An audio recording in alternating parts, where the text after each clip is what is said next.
আসসালামু আলাইকুম। Civil engineering সলিউশনের পক্ষ থেকে আমি আছি মোহাম্মদ আমানুল্লাহ হাসান। আজকে আমি সিভিল ডিপার্টমেন্টের জন্য গুরুত্বপূর্ণ বই তোমার স্ট্রাকচার চ্যাপ্টার 6 এর গুরুত্বপূর্ণ একটা টপিক কেন্দ্র ও ভর কেন্দ্র সম্পর্কিত যে অধ্যায়, এই অধ্যায়ের বেসিক ক্লাসটা নিয়ে তোমাদের সামনে আসলাম। তো এই অধ্যায়ের এই ক্লাসটা তোমাকে অবশ্যই করতে হবে, কারণ এই অধ্যায়ের সব থেকে যে গুরুত্বপূর্ণ সেটা হচ্ছে ম্যাথ সলভ করা। ঠিক আছে, তো ম্যাথ গুলো সলভ করার আগে তোমাকে অবশ্যই এই অধ্যায়ের বেসিকটা ভালো করে শিখতে হবে, দেন সূত্রগুলো ভালোভাবে আয়ত্ত করতে হবে। আর এই অধ্যায়ে কিছু প্রমাণ আছে, এই প্রমাণটা আমরা এর পরবর্তী লেকচারে দেখবো। তো তোমাকে প্রমাণ বলো আর ম্যাথ বলো, এগুলো সলভ করার আগে এখানে যে টপিক গুলো দেখতে পাচ্ছ তুমি, কেন্দ্র, ভর কেন্দ্র, ভর কেন্দ্র নির্ণয়ের পদ্ধতি, তোমার রেফারেন্স অক্ষ, প্রতিসাম্য, সমান্তরাল অক্ষ, এগুলা তোমাদের অবশ্যই জানতে হবে। তো এগুলা জানার পরেই তুমি পরবর্তী যে দুইটা স্টেপ দেখতে পাচ্ছ, কিছু প্রমাণ আর কি ম্যাথ সলভ, এগুলা করতে পারবা। তো চলো আমরা চলে যাই। তোমাদের প্রমাণ বলো আর ম্যাথ সলভের জন্য যা যা প্রয়োজন আমাদের, প্রথমে লাগবে কি কেন্দ্র ও ভর কেন্দ্র। তো এই অধ্যায়ের নামই ছিল আমাদের কি কেন্দ্র ও ভর কেন্দ্র, তাহলে অবশ্যই তোমাকে কেন্দ্র ও ভর কেন্দ্র সম্পর্কে জানতে হবে, তাই না? তো কেন্দ্র কি আর ভর কেন্দ্র কি, এই যে কেন্দ্র কথার সঙ্গে তুমি অবশ্যই পরিচিত, কিন্তু ভর কেন্দ্র যে শুনতে হয়তো কিন্তু জিনিসটা বুঝো না, এরকম হইতে পারে। তো চলো আমরা কেন্দ্র আর ভর কেন্দ্র নিয়ে আলোচনা করি। প্রথমেই বলবো আমি কেন্দ্র। কেন্দ্রের সংজ্ঞাটা দেওয়ার আগে আমি তোমাকে বললাম যে এটা একটা ত্রিভুজ, এটা একটা চতুর্ভুজ বা সামুদ্রিক বা যেটাই হোক আর কি, তোমার আয়তক্ষেত্র হইতে পারে। তো এখানে এটা একটা বৃত্ত। তো কেন্দ্রের সংজ্ঞাটা এরকম যে, ধরে গেলে তুমি বিভিন্ন আকৃতি দেখতে পাচ্ছ না, তিনটা চিত্র আমি দিছি, জ্যামিতিক চিত্র, বিভিন্ন আকৃতি দেখা যাচ্ছে। তাহলে এটা ত্রিভুজ আকৃতির, এটা তোমার চতুর্ভুজ আকৃতির, এখানে এটা বৃত্ত আকৃতি। তো তুমি চিন্তা করবা এদের কোনো ভর নেই। এখন যে তুমি চিত্রগুলো দেখতেছো, এদের কোনো ভর নাই, একটা আকৃতি দেখতে পাচ্ছ, আকৃতি দিয়ে এদেরকে তুলনা করতে হবে। তাহলে তোমার এই যে ত্রিভুজ, এর একটা মধ্যবিন্দু আছে না, আছে কিনা? ত্রিভুজের একটা মধ্যবিন্দু আছে, আয়তক্ষেত্র বলো বা সামুদ্রিক বলো, বর্গ বলো, এর একটা মধ্যবিন্দু আছে, বৃত্তের একটা কি আছে, মধ্যবিন্দু আছে, মিডিল পয়েন্ট আছে, তাই না? কারণ যে বিন্দু থেকে তোমাদের এই দূরত্ব চারিদিকে দূরত্ব গুলো কি হবে, সমান, মানে এক্স অক্ষ বরাবর আর ওয়াই অক্ষ বরাবর দূরত্ব গুলো কি হবে, সমান হবে। ওই বিন্দুটাকে কি মধ্যবিন্দু বলা যাবে। তাহলে এই যে তুমি মধ্যবিন্দু দেখতে পাচ্ছ, বৃত্ত, ত্রিভুজ আর চতুর্ভুজের জন্য বা আয়তক্ষেত্রের জন্য এই মধ্যবিন্দুটাই কি এই জ্যামিতিক আকৃতির গুলোর কেন্দ্র, জ্যামিতিক আকৃতি গুলোর কেন্দ্র। তাহলে কেন্দ্রের সংজ্ঞাটা তুমি কিভাবে দিবা? তাহলে কেন্দ্রের সংজ্ঞাটা তুমি এইভাবে দিবা যে, কেন্দ্র হলো যে কোনো জ্যামিতিক আকৃতির মধ্যবিন্দু। তাহলে কোন জ্যামিতিক আকৃতি, তখন তিনটা আকৃতি দেখাইছি আমি, তো কোন জ্যামিতিক আকৃতির যে মধ্যবিন্দুটাই কি কেন্দ্র, মধ্যবিন্দুটাই কেন্দ্র। ঠিক আছে, তাহলে অন্যান্য তোমার যে কোনক বলো, যে কোনো কিছুই বলো, তো সবগুলোর ক্ষেত্রে কি হবে, সেম হবে, যে কোন জ্যামিতিক আকৃতির মধ্যবিন্দুটাই কি কেন্দ্র। ঠিক আছে, এরপরে দেখো ভর কেন্দ্র কি। এবার ভর কেন্দ্রের ক্ষেত্রে গল্পটা একটু অন্যরকম। যখনই তোমার ভর কেন্দ্রের কথা চলে আসছে, তখন তুমি চিন্তা করবা ভরকে নিয়ে, ওজনকে নিয়ে, আকর্ষণ বলকে নিয়ে। যখনই তোমার ভরের কথাটা চলে আসবে, তুমি চিন্তা করবা ভরকে নিয়ে, ওজনকে নিয়ে আর কি আকর্ষণ বলটাকে নিয়ে। তো এখানে আমরা যখন কেন্দ্রের সংজ্ঞাটা দিলাম, এখানে কি ভরের কথা বিবেচনা হয়েছিল? না। কিসের বিবেচনা হয়েছিল? শুধু ক্ষেত্রফল, এরিয়ার জায়গা, আকৃতির। ঠিক আছে, কিন্তু ভরের ক্ষেত্রে, ভর কেন্দ্রের ক্ষেত্রে আসবে কি ভর। তো তোমরা জানো যে পৃথিবী কোন একটা বস্তুকে সবসময় তার কি করে, কেন্দ্র বরাবর নিচের দিকে আকর্ষণ করে বা কেন্দ্র বরাবর আকর্ষণ করে, তাই না? তাহলে এই আকর্ষণ বলের মানটাকে কি বলা হয়? ওজন। ধরো তোমার আমি একটা স্কেল নিলাম হাতে, তো স্কেলটাকে আমি হাতে নিয়ে এর ভারসাম্য রক্ষা করব, মানে স্কেলটাকে রাখবো। ধরো আমি যখন এইখানে নিচ্ছি, থাকতেছে না, স্কেলটা পড়ে যেতে যাচ্ছে। ঠিক আছে, যখন আমি তোমার এখানে একটা পয়েন্টে নিচ্ছি, যে কোনো পয়েন্টে, ধরো এবার দেখো স্কেলটা কি থাকতেছে, তোমার সাম্য অবস্থা থাকতেছে, মানে পড়ে যাচ্ছে না, আর ভারসাম্যটা রক্ষা হচ্ছে। তো যেই বিন্দুটাকে আমি হাতটা রাখছি স্কেলের, যেই বিন্দুতে আমি আঙুলটা রাখছি, যেই বিন্দুতে রাখার পরে তোমার স্কেলটা ভারসাম্য অবস্থা থাকতেছে, তো ওই বিন্দুটাই কি এই স্কেলের ভর কেন্দ্র। এটা কি জিনিস, তাই না? সহজভাবে বলি, স্কেলের একটা ওজন আছে না, আছে কিনা? স্কেলের একটা ওজন আছে, ভর আছে। তো ওজন যে আছে, এই ওজনটা কি পুরো স্কেলের মধ্যে এখন ক্রিয়া করতেছে? যদি পুরো স্কেলের মধ্যে হইতো, তাহলে স্কেলটা পড়ে যেত। ঠিক আছে, এই স্কেলের ওজনটা ক্রিয়া করতেছে তোমার, আমি যে এই জায়গায় স্কেলের যেই জায়গায় আঙুলটা স্পর্শ করে রাখছি, ওই জায়গাটাই তোমার কি হচ্ছে, তোমার ওজনটা ক্রিয়া করতেছে।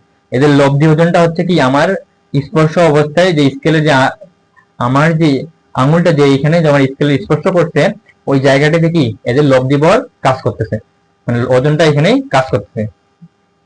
তাহলে স্কেলের ভরকেন্দ্র কোথায় হবে? তোমার আমি যেখানে যে যে স্কেলে যে স্ট্যান্ডার্ড আঙুল দিয়ে কি করছি, স্পর্শ করছি। তাহলে তোমার হচ্ছে ভর কেন্দ্র নির্ণয়ের জন্য কি বিবেচনা করতে হচ্ছে আমাদের? তাহলে ভর কেন্দ্রের সংজ্ঞাটা দিবা এইভাবে যে সমস্ত বস্তু, স্কেলটা পুরাটা বস্তু ছিল, এই বস্তুর লব্ধি ওজন, এই দেখো এই পুরা বস্তুর লব্ধি ওজনটা কোথায়? আমার আঙুলে। কোথায়? আমার আঙুলে এই জায়গায় যেখানে আমি স্পর্শ করছি। লব্ধি ওজন যে বিন্দুতে ক্রিয়া করে, যে বিন্দুর মধ্য দিয়ে ক্রিয়া করতেছে, তাকে ওই বিন্দুটাকেই বলা হচ্ছে কি ভর কেন্দ্র।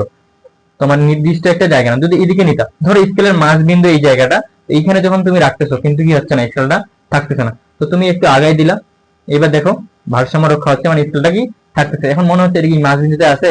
না, একটি হলো কম বেশি আছে। মাঝ বিন্দুতে থাকলেও সমস্যা নেই, কিন্তু তোমাকে দেখতে হবে যে কোন বিন্দুতে, স্কেলের কোন বিন্দুতে পুরো স্কেলের লব্ধি ওজনটা ক্রিয়া করে স্কেলটা ভারসাম্য অবস্থায় থাকতেছে। তাহলে তোমার ভর কেন্দ্রের ক্ষেত্রে বিবেচনা করা হবে কি ওজন, ঠিক আছে? আকৃতির কথা বিবেচনা করা হবে না, কি করা হবে? ওজন বিবেচনা করা হবে। তাহলে যেই বিন্দুতে পুরা বস্তুর লব্ধির ওজনটা তোমার ক্রিয়া করে, লব্ধির ওজনটা ক্রিয়া করতেছে এবং বস্তুটি ভারসাম্য অবস্থায় থাকতেছে, ওই বিন্দুটা কি বলা হবে? ভর কেন্দ্র। তো এটা হচ্ছে তোমার স্কেলের ক্ষেত্রে ছিল। এখন এদের ক্ষেত্রে কি হয় তুমি খেয়াল রাখবা, ত্রিভুজ, চতুর্ভুজ, ত্রিভুজ, বর্গ, চতুর্ভুজ বলো, আয়তক্ষেত্র বলো, এবং বৃত্তের জন্য কেন্দ্র যেখানে, ভর কেন্দ্র সেখানে, কেন্দ্র যেখানে, ভর কেন্দ্র সেখানে, একই জায়গায়। তাহলে আমরা কিভাবে তোমার আইডেন্টিফাই করবো যে কেন্দ্র ভর কেন্দ্র? তাহলে সহজ ভাবে দুইটা কথা খেয়াল রাখবা, যে আকৃতি অনুযায়ী বিবেচনা করা হয় কি, আকৃতি অনুযায়ী, আকার অনুযায়ী, জ্যামিতিক আকার অনুযায়ী বিবেচনা করা হবে কেন্দ্র, তোমার ওজন অনুযায়ী বিবেচনা করা হবে তোমার কি ভর কেন্দ্র। ওজনের ভারসাম্য অনুযায়ী বিবেচনা করা হবে কি ভর কেন্দ্র। কারণ আমরা জানছিলাম যে প্রত্যেকটা, ধরো এটা একটা বস্তু, এর ওজন কি করবে? কেন্দ্র বরাবর নিচের দিকে কাজ করবে না? তাহলে ওজন তোমার যেই বিন্দুতে, পুরা বস্তুর ওজন একটা কি থাকবে? একটা নির্দিষ্ট বিন্দুতে থাকবে। তাহলে পুরা বস্তুর লব্ধির ওজনটা যে নির্দিষ্ট বিন্দুতে থাকবে এবং বস্তুটা ভারসাম্য অবস্থায় থাকবে, ওই বিন্দুটাকেই বলা হবে কি তোমার ভর কেন্দ্র। ঠিক আছে? তাহলে হচ্ছে ভর কেন্দ্র, কেন্দ্র আমাদের কি ক্লিয়ার। এরপরে দেখো যে এই ভর কেন্দ্র তোমাকে নির্ণয় করতে হলে চারটা পদ্ধতি প্রয়োগ করতে হবে। চারটা পদ্ধতি বা চারটা নিয়মের সাহায্যে তুমি ভর কেন্দ্র কি করতে পারবা? নির্ণয় করতে পারবা। তাহলে ভর কেন্দ্র নির্ণয়ের পদ্ধতি কয়টা? চারটা। কি কি আমরা দেখে নিই। ভর কেন্দ্র নির্ণয়ের পদ্ধতি, পদ্ধতি চারটি। তাহলে যদি প্রশ্নে চলে আসে যে ভর কেন্দ্র নির্ণয়ের পদ্ধতি কয়টি ও কি কি, তাহলে ভর কেন্দ্র নির্ণয়ের পদ্ধতি হচ্ছে চারটা। ফার্স্ট যে তোমার জ্যামিতিক পদ্ধতি, জ্যামিতিক পদ্ধতি। 2 নাম্বার লেখচিত্র পদ্ধতি, লেখচিত্র পদ্ধতি। 3 নাম্বার আমাদের হবে যে মোমেন্ট পদ্ধতি, মোমেন্ট পদ্ধতি। এই যে মোমেন্টের সাথে তুমি আগে পরিচিত, এটার বিস্তারিত বোঝার কিছু নেই। 4 নাম্বার হচ্ছে তোমার ইন্টিগ্রেশন, কি বলে দেখি? ইন্টিগ্রেশন পদ্ধতি।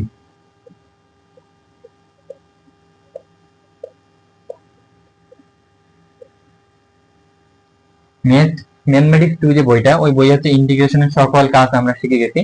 তো তোমরা যারা ওইগুলাতে গ্যাপ দিছো অবশ্যই এখানে একটু মানে সমস্যা হবে।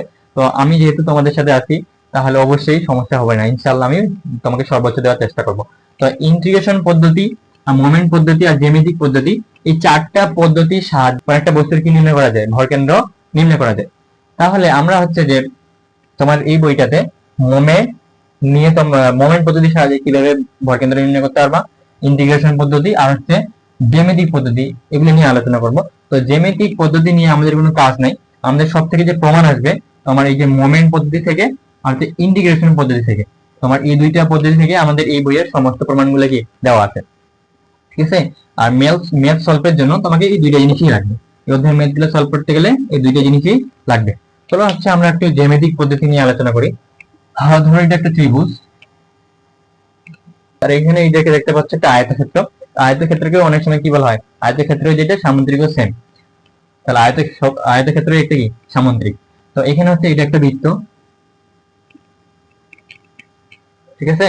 এই তিনটা জিনিস। আরেকটা আমরা দেখবো অর্ধবৃত্ত, অর্ধবৃত্ত। এই কয়টা জিনিসের জন্য আমরা কি দেখবো? তোমার ভর কেন্দ্র এবং কেন্দ্র। তো আমি তোমাকে আগেই বলছি যে ত্রিভুজ, চতুর্ভুজ, বর্গ, আয়ত আর হচ্ছে তোমার কি বৃত্ত, এদের জন্য তোমার কেন্দ্র যেখানে, ভর কেন্দ্র সেখানে।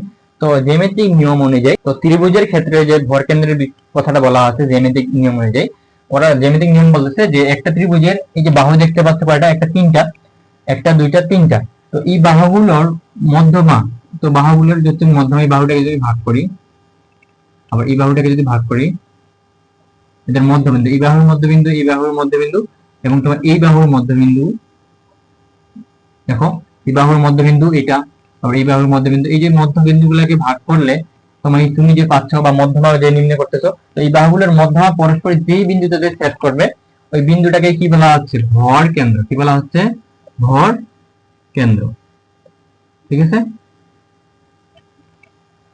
এই বিন্দুটাকে কি বলা হচ্ছে, আমাদের ভর কেন্দ্র।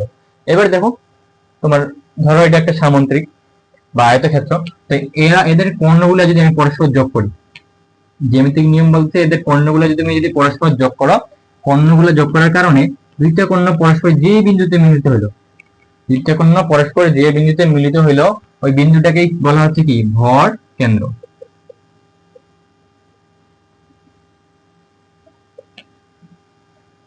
তো এবার হচ্ছে বৃত্তের ক্ষেত্রে কি হবে, বৃত্তের ক্ষেত্রে হবে যেটাই ছিল তোমার কেন্দ্র ওটাই হবে কি, ভর কেন্দ্র। কিভাবে বুঝবা যে এই কেন্দ্র থেকে তোমার ব্যাসার্ধ গুলো কি হবে, সমান না? তাহলে নির্দিষ্ট দূরত্ব পরপর পরিধির কাছে যাইতে, ধরো এই পরিধির কাছে যাইতে এটা 5 মিটার, এটাও 5 মিটার, এটা 5 মিটার, এটাও কি 5 মিটার, নির্দিষ্ট দূরত্ব পরপর যে পরিধির দূরত্ব গুলো সমান হচ্ছে না, তাহলে এটা কি হবে, ভর কেন্দ্র।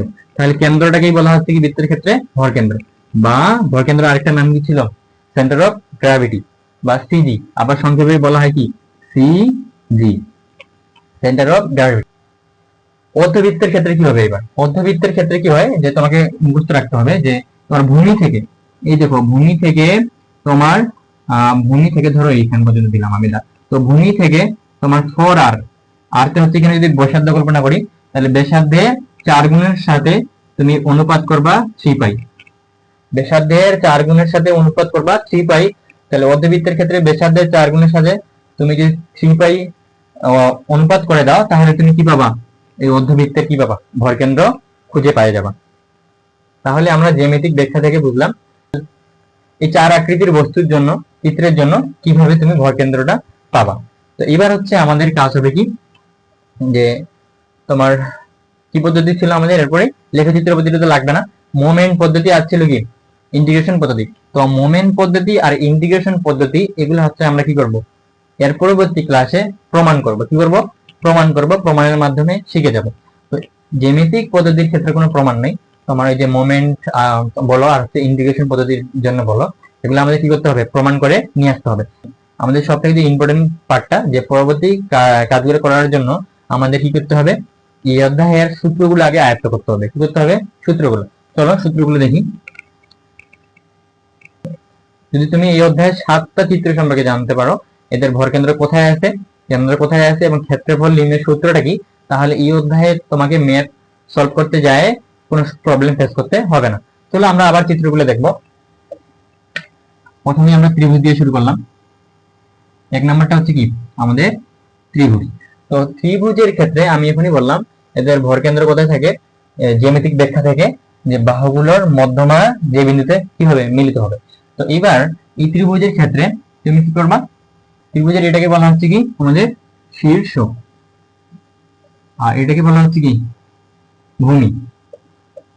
ঠিক আছে, তো শীর্ষ থেকে তুমি যখন নিচের দিকে ভরকেন্দ্র খুঁজবা, শীর্ষ থেকে নিচের দিকে কি বললাম, শীর্ষ থেকে তুমি যখন নিচের দিকে ভরকেন্দ্র খুঁজবা, ধরো এখানে শীর্ষ থেকে কোথায় আসছে, এখানে ভরকেন্দ্র আসছে, তাহলে তুমি এটা কি হাইট যদি কল্পনা করো, পুরোটা হচ্ছে এই, পুরোটা কি, পুরোটা হচ্ছে আমাদের এই। তাহলে শীর্ষ থেকে তুমি যখন ভরকেন্দ্র খুঁজবা এই দূরত্বে, তো সূত্রটা হবে যে 2h by third, 2h by third বা 3। ঠিক আছে, 2h বাই 3। এবার ভূমি থেকে যখন তুমি ভরকেন্দ্র খুঁজতে যাবা তাহলে সূত্রটা দাঁড়াবে যে h বাই 3, কি দাঁড়াবে, h বাই 3। তাহলে ভূমি থেকে h বাই 3, শীর্ষ থেকে 2h বাই 3 লিখে নাও, যে ভূমি থেকে, ভূমি হতে h বাই 3 আর শীর্ষ হতে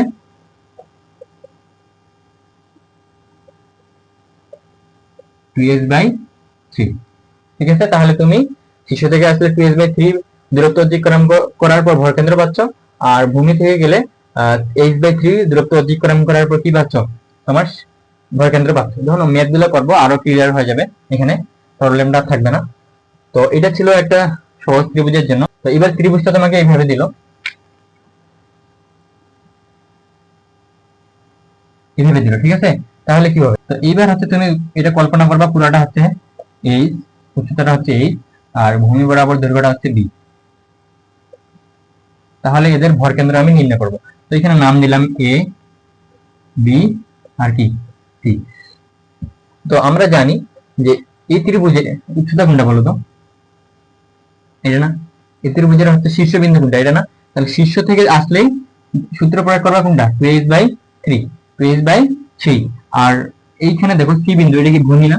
তাহলে ভূমি থেকে যখন তুমি ভরকেন্দ্র খুঁজতে আসবা, ভূমি থেকে যখন এইদিকে ভরকেন্দ্র খুঁজতে আসবা, তখন সূত্র প্রয়োগ করবা কি, h/3, h/3। তাহলে এ বিন্দুর জন্য, সি বিন্দুর জন্য আগের মতোই হবে। তাহলে এ বিন্দু হতে, এ হতে, এই ত্রিভুজের জন্য হচ্ছে এ হতে কি তুমি কি পাচ্ছ, ভরকেন্দ্র।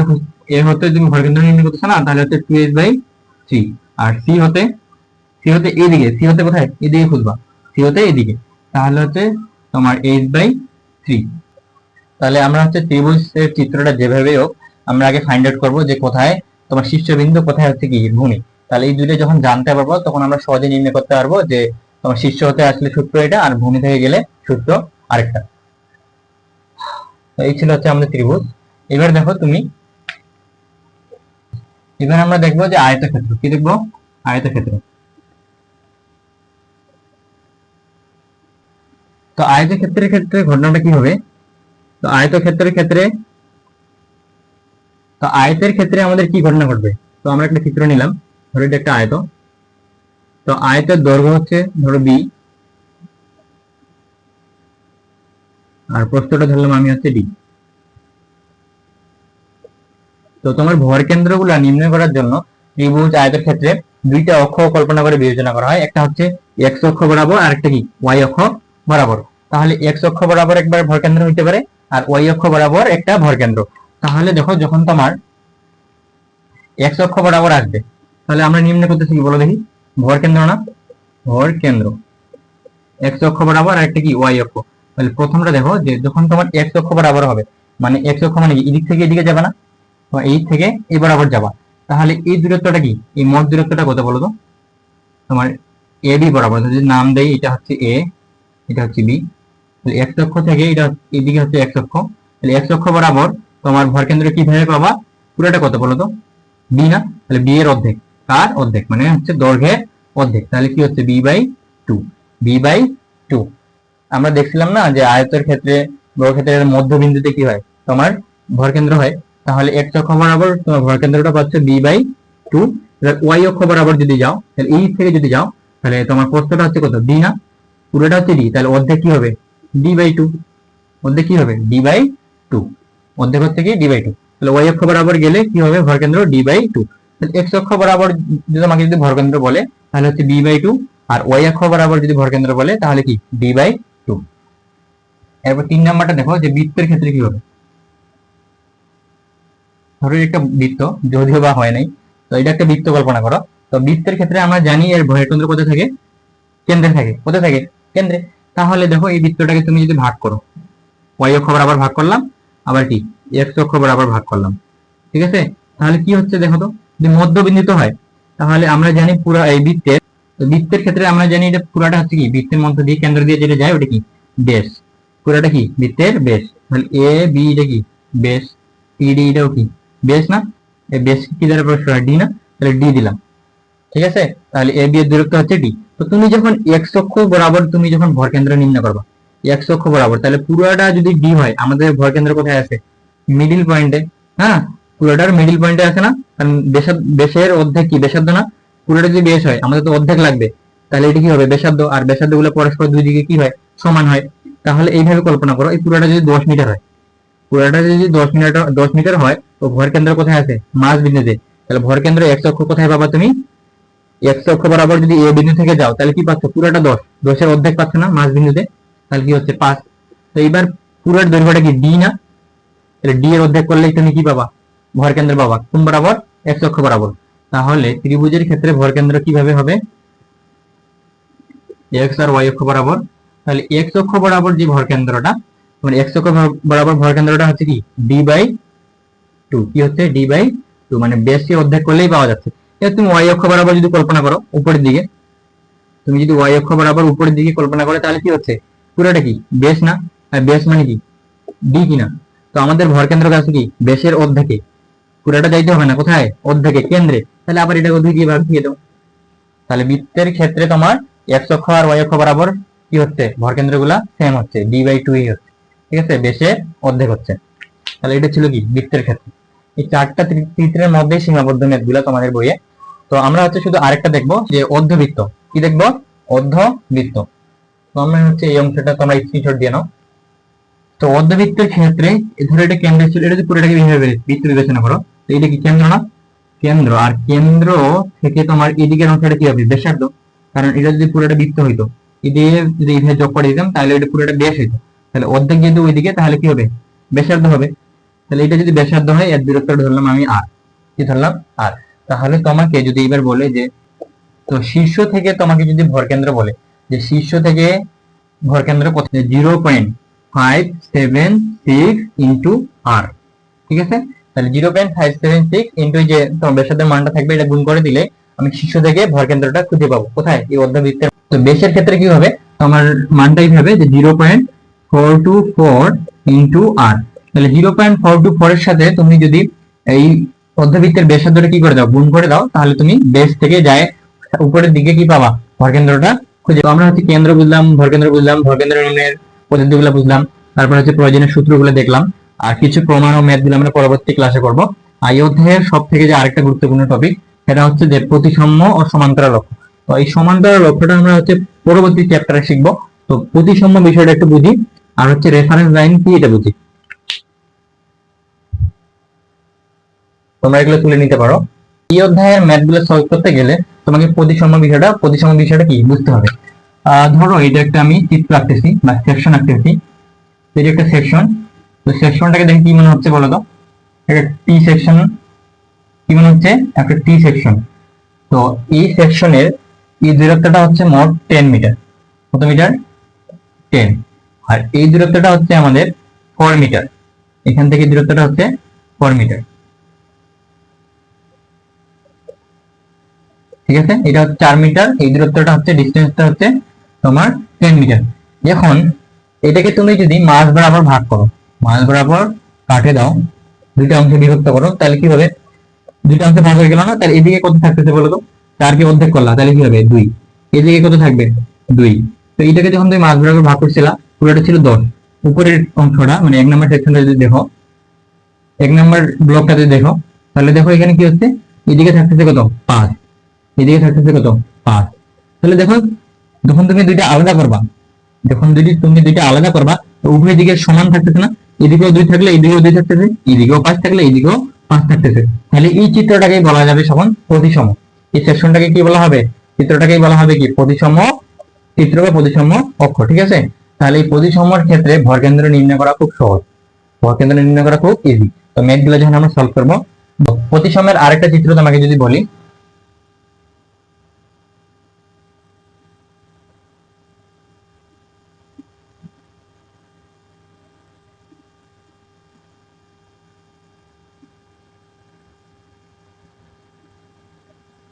এরকম একটা চিত্র।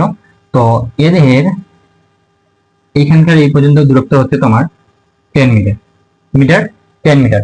তো তুমি যখন এটাকে মাঝ বরাবর ভাগ করে দিবা, তাহলে কি হবে, উভয় দিকে সমান থাকবে না, এদিকেও 5 থাকবে, এদিকেও কি থাকবে 5 মিটার থাকবে, এদিকেও 5 মিটার থাকবে। তো যখন উভয় দিকে তুমি সমান পাইলা, এক্স অক্ষ বা ওয়াই অক্ষ বরাবর যে মানগুলা কি পাইলা, সমান পাইলা, তখনই হয়ে যাবে কি এক্স অক্ষ বরাবর। এখন তুমি কল্পনা করছো এদিকে হচ্ছে কি এক্স অক্ষ বরাবর, বা এদিকেও এক্স অক্ষ বরাবর কি মানগুলো সমান না, এদিকেও 5 এদিকেও কি 5। তাহলে যখন উভয় দিকে মানগুলো সমান থাকতেছে, তাহলে এই সেকশনটাকে, এই চিত্রটাকে বলা হবে কি প্রতিসম চিত্র। কি বলা হবে, প্রতিসম চিত্র। তাহলে এর ক্ষেত্রে ভরকেন্দ্র নির্ণয় করা খুব সহজ। তাহলে প্রতিসাম্য বিষয়টা আমরা বুঝলাম, আর সমান্তরাল লক্ষ্যটা হচ্ছে আমরা পরবর্তী ক্লাসে আলোচনা করব। এরপরে আমরা দেখব যে, তো রেফারেন্স অক্ষটা হচ্ছে এরকম যে, আমরা যে এখনই কিছুক্ষণ আগে যে টি সেকশনটা আঁকলাম আমরা,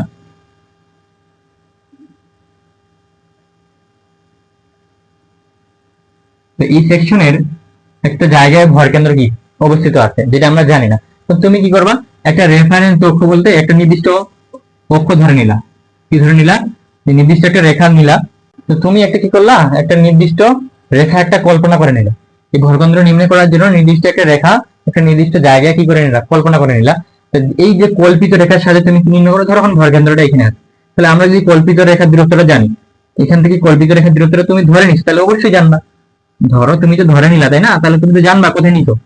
তাহলে 5 মিটার দূরত্বে নিচে মনে করো। এখন তোমার ভরকেন্দ্র আছে কোথায়? উপরে। তাহলে এই কল্পিত রেখার সাহায্যে তুমি যে ভরকেন্দ্রটা নির্ণয় করতেছো, এর দূরত্বটা যে নির্ণয় করতেছো কোথায় আছে, তাহলে এই যে কল্পিত রেখার সাহায্যে তুমি যে ভরকেন্দ্রটা নির্ণয় করলা, এই কল্পিত রেখাটাই হচ্ছে কি তোমার রেফারেন্স অক্ষ। তাহলে এই কল্পিত রেখাটাকে কি নিতে হয়, কি কল্পনা করে নিতে হয়, ধরে নিতে হয়। কল্পিত অক্ষের সাহায্যে তুমি যে ভরকেন্দ্র নির্ণয় করলা, এই কল্পিত রেখাটাই তোমার হচ্ছে কি, বা অক্ষটাই হচ্ছে কি, হচ্ছে রেফারেন্স অক্ষ। তাহলে যে কল্পিত রেখার সাহায্যে তুমি ভরকেন্দ্রটা নির্ণয় করতেছো, ওই কল্পিত রেখাটাই বা অক্ষটাকে কি বলা হবে, তোমার রেফারেন্স অক্ষ। তাহলে এই অধ্যায়ে যা যা বেসিক প্রয়োজন আমরা আলোচনা করলাম। তো দেখা যাচ্ছে তোমাদের সাথে এই অধ্যায়ের পরবর্তী ক্লাসে এই অধ্যায়ের গুরুত্বপূর্ণ প্রমাণগুলো নিয়ে, মানে তোমার হচ্ছে ইন্টিগ্রেশন পদ্ধতিতে এবং মোমেন্ট পদ্ধতিতে তুমি কিভাবে ভরকেন্দ্র নির্ণয় করবা। তোমাদের যদি ক্লাসগুলো ভালো লেগে থাকে অবশ্যই বন্ধুদের কাছে শেয়ার করে দিবা এবং কমেন্টের মাধ্যমে জানাবা যে এরপরে তোমার কি ক্লাস প্রয়োজন বা কোন সাবজেক্টটা দিলে তোমার ভালো হবে। আর বেশি বেশি করে শেয়ার করে দিবা বন্ধুদেরকে। তোমরা সবাই ভালো থাকো, সুস্থ থাকো। আসসালামু আলাইকুম ওয়া রাহমাতুল্লাহি ওয়া বারাকাতুহু।